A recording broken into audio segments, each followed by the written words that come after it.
Today's video is going to be on changing all the brakes on this 2013 Toyota Camry. We've owned the car a little over 4 years, got it used. Actually, it was a total with a rear end hit that I replaced the rear end, a good portion of the rear end. But I'm going to change all the brakes, front and back today. And what I'm going to do is I'm going to put the whole car up on jack stands, remove the tires, and then when I get the front done, I'll give you a group of tools that it took to do it. I'll try to show you quickly the process on the front. Then I'll do the same thing on the back end. But I'll put a majority of it on time lapse so that this video won't take that long.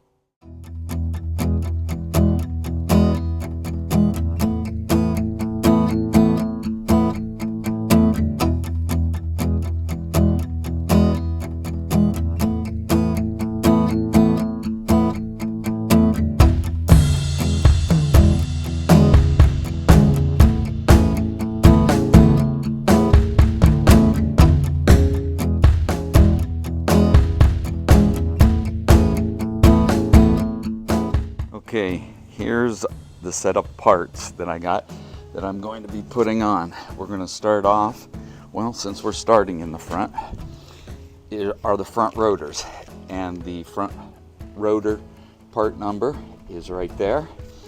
And you can tell the difference between the front and the back because the fronts are vented. There are two separate layers on each side of your rotors, and you got to make sure you clean those before you put them on. But then you're going to have the front brake pads, and if you look at the size difference, your front brake pads are larger than your rear ones. And then you go to your rear rotors, they're not vented, they're just a single layer on your rotor. And the other thing is diameter wise, they are smaller in diameter. They do less of the braking, and that's why the size difference. And then you have your pads for the back. Oh, let's get back to that part number on that rear rotor. And then let's get a part number. Now the front brake pads come with the little clips for them to slide on. And let's get a part number here. Okay. And there's your front pad part numbers, and these are all the CarQuest. And same on the rear brake pads, and right there's the part number for that, and also come with the clips. And there's so many in there. I'm guessing that these maybe fit a couple different styles or of brakes. So as you're taking your other brakes apart, then go ahead and get those matched up correctly. All right, there's a hook that I have made up, and I can hook it right up there to the spring somewhere, as high as I want to go. As far as the hose down here will let me go, but to get the whole caliper assembly off so that I can remove the disc brakes, the rotor, there are two bolts that I'm going to remove. One being right there. I have to figure out what size that is. And then another one, let me see at the end of my finger right there. And then this whole assembly will come off, and I'll hang it up here, and I can replace the pads and the rotor all at the same time. Okay, after a couple trips back and forth to the toolbox, that takes a 17, and I have a smaller 1/2-inch drive impact here that I'm going to try to see if it'll loosen it up.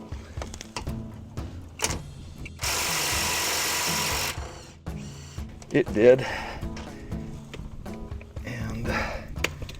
Now on the next one, I think I'm actually going to go in, turn the steering wheel and try to get a better angle on that. Let's see how it works. No, I don't think that's the way I wanted to go. Let's turn this back and go this way.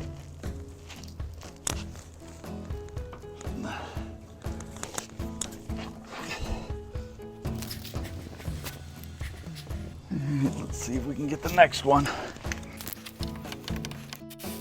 All right, pretty simple. Let's pull this off. Oh, let me get my hook. And put it through one of the mounting bolts and then hang it up there. Spin the camera around and look at it from the other side. You can see where I used anti-seize, never seize between the wheel and the brake drum or the rotor, and you still see that. Well, earlier on in the video I had to kick it to get it off because they want to attach themselves to it. And if you're going to reuse the rotors, you got to be careful getting them off because you don't want to break them, chip them, and they've been stuck on so bad sometimes on some of the cars I've worked on, actually had to bust them to get them apart.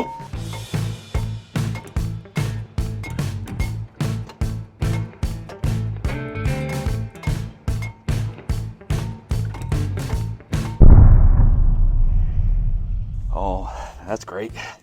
That's an old one. Let me go grab a bigger hammer because I'm going to replace these anyhow.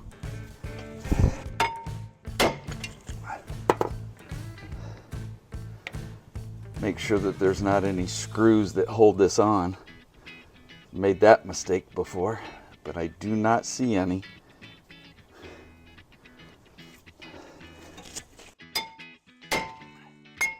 There we go.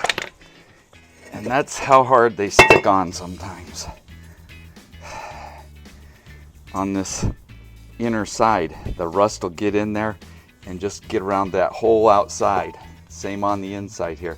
So I'll make sure that I go up, get a drill with a wire brush on it, and I will clean the face of that up, clean the face of this up, so that when you get the new one, well, we don't have to clean this one up because we're putting a new one on, but we'll clean the face of it so that you make sure that your rotor is running true to your axle hub assembly.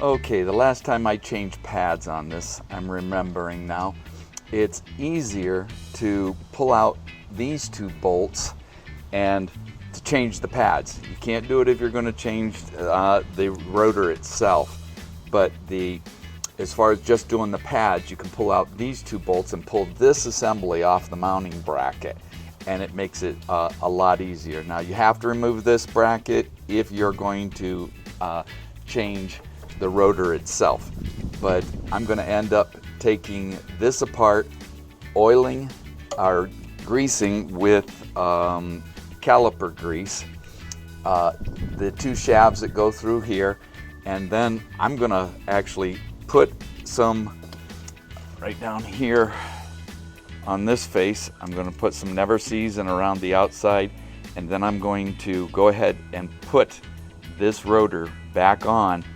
remount this, and then take and put this back together, since I'm going to take this apart and grease these, but you'll see that on time lapse.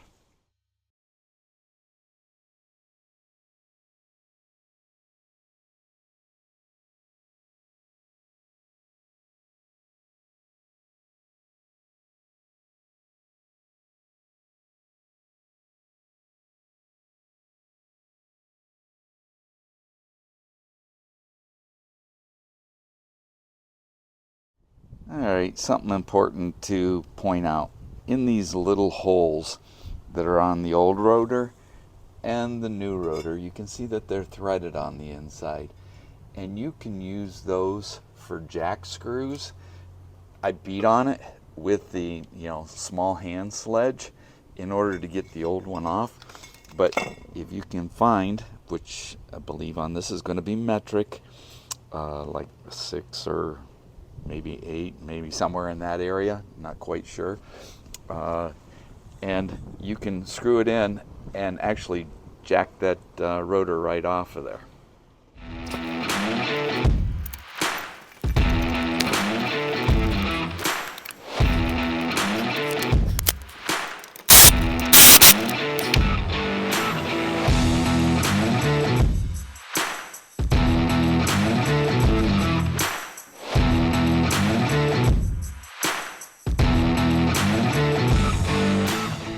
All right, getting those brake shoes in wasn't quite as easy as I made it look.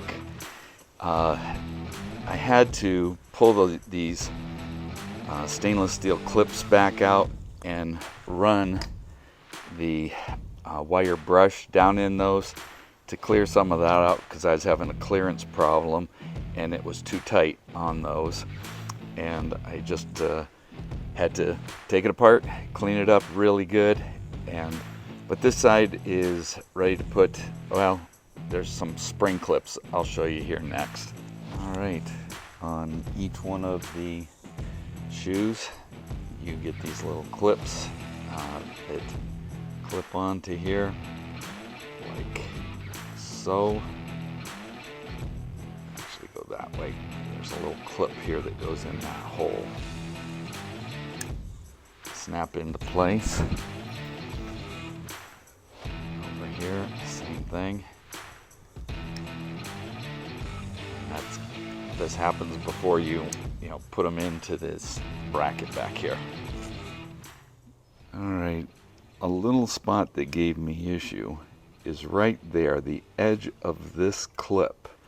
This was catching the back side of that brake pad, so I just had to get back here and give it a little push down in order to get that brake pad, the inner brake pad, into place. But they're all in, and I've got a couple top clips that go on yet.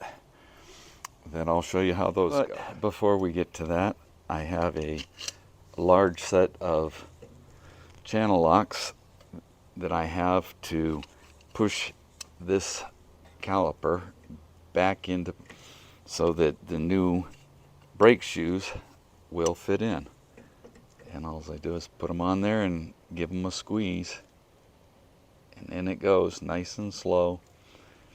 If your brakes are really wore out and you've added fluid to the system, into the reservoir, you'll want to make sure that you don't overflow it as you press them back in. Now that's bottomed out, and when you get in the car for the first time after you've done this, you're going to have a really soft pedal at first, but you shouldn't have any air. But unless you have a issue with the rest of the braking system somewhere.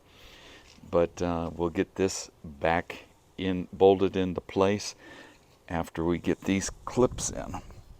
Each side gets 2 of these little spring clips, and there's holes right in the top of the brake pads themselves. And what they do is these assist on spreading these back apart when you're done braking. See how they're pushing that apart? And that's how they go. One at the top and one at the bottom. But you just want to make sure that they don't push them back out of the slots before you get your piston back over it. There are a multitude of things you could use. I happen to have a pair of pliers that are for welding that I clamp onto there, just to keep them from sliding out while I get that piston back in place.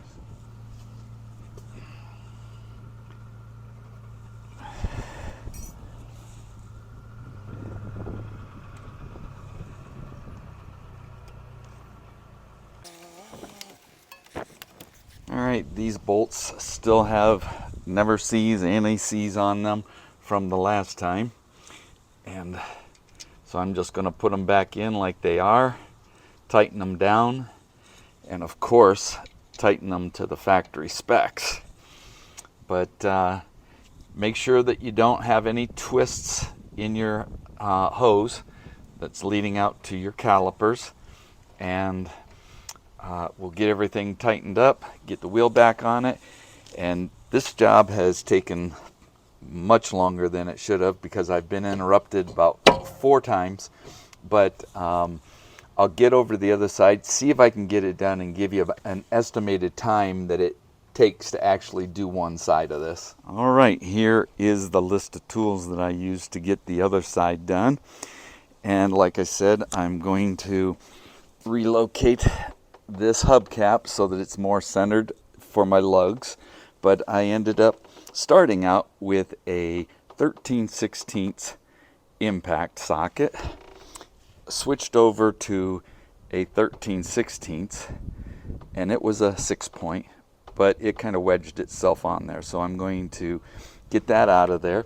Ended up switching over to a 21 millimeter, and it was a 12-point on the impact. And I'm sure that you can use breaker bar, ratchet, or a lug wrench.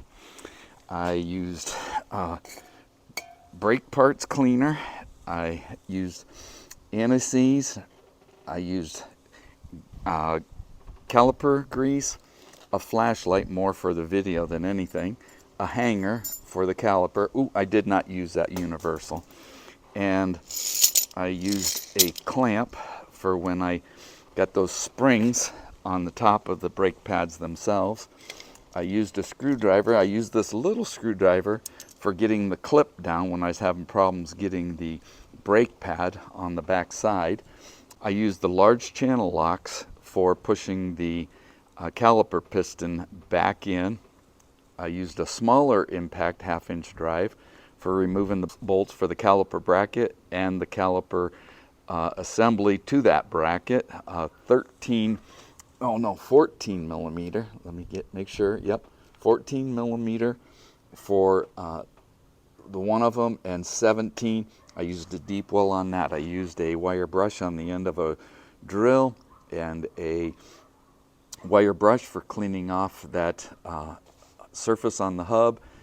I broke the one plastic hammer, and I ended up using the small sledge to get the rotor off of the car. So I'm going to set a timer this time, and I'm going to try to knock this one out and see how quickly it can be done.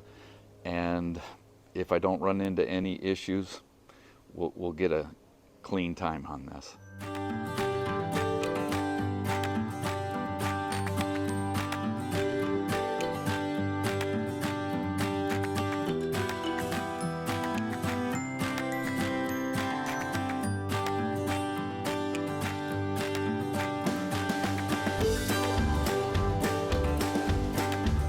All right, by mistake, I put on 2 clips on the other side. I used everything that I had from the packet on one side. And I'm gonna say, by the looks of things, that it should only go on the top to keep the pad from shucking back and forth, because your braking action the majority of the time is going to be on the forward motion. So I think they want the slop to go to the bottom side down there. So I'm going to pull that one off, and I'm using the ones from the old set, or the old brakes that came off. And actually on the other side, I am going to leave both of them unless I start hearing a shucking sound, and then I'll go in and I'll pull the bottom ones off for that hopefully to be correct. I went back and looked at the beginning of the video, and that is where they're placed. They're placed in the upper section. So I guess if you're going to do it correct, that's where those little spring clips go.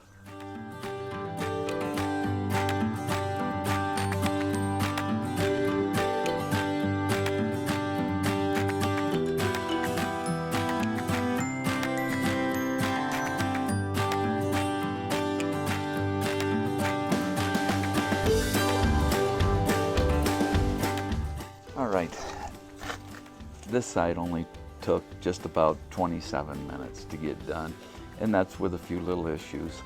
So I would say if I had my tools out and ready to go, the front end would take me just over an hour, and then clean up.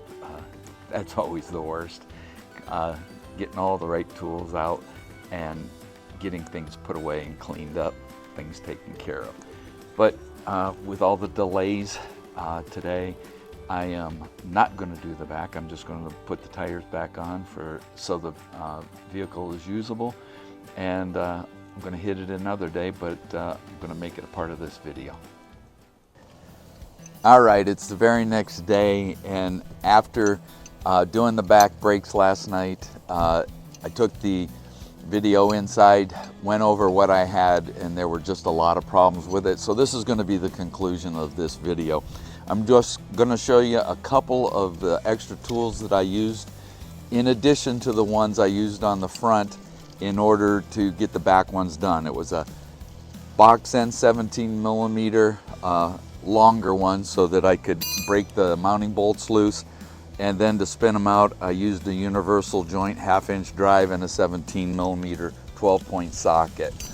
The only thing that was a little different on the back side over here is that those two little springs that mounted to the very top of the brake pads themselves weren't on here. They weren't on the ones that I took off, and they weren't in the packet with the brake pads themselves. So whether they don't come with it or I'm really not sure, but I put them back together. I put it back together the way that it was and took it for a test ride, and everything seems to be working fine.